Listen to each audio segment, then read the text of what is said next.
দিন মুসলমানদের উৎসব শবে বরাত একটা হিন্দু মসজিদে দেখার জন্য আসলো না। মুসলমানদের উৎসব শবে কদর একটা হিন্দু কোনোদিন চাওয়ার জন্য আসলো না। মুসলমানদের উৎসব রমজান মাসের রোজা একটা হিন্দু কোনোদিন তোমার সাথে সমাজ করার জন্য রাখলো না। একটা হিন্দু কোনোদিন তোমার ঈদের নামাজে আসলো না। একটা হিন্দু কোনোদিন তোমার সাথে তোমার নামাজে অংশগ্রহণ করলো না। তোমাকে দেখার জন্য পর্যন্ত আসলো না। তার কারণ হলো হিন্দুরা মনে করে এটা মুসলমানের উৎসব, আর তুমি মুসলমান হইয়া হিন্দু দুর্গা পূজায় কিভাবে গেলা?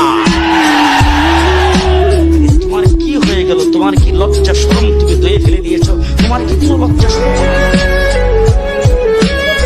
নাই? আবার কি সুন্দর বলতেছো, ধর্ম যার যার উৎসব সবাই। হাই হাই হাই, ও মুসলমান যুবকেরা ভালো করে শোনো, ধর্ম যার যার উৎসব সবাই, তাইলে বিয়া যার যার বউ তো সবাই, বিয়ে যার যার বউ সবাই, পুষ্করি যার যার মাস সবাই, গাছ যার যার ফল সবাই, ক্ষেত যার যার ফসল সবাই, দোকান যার যার মাল সবাই। কি কথা বলেন না কেন?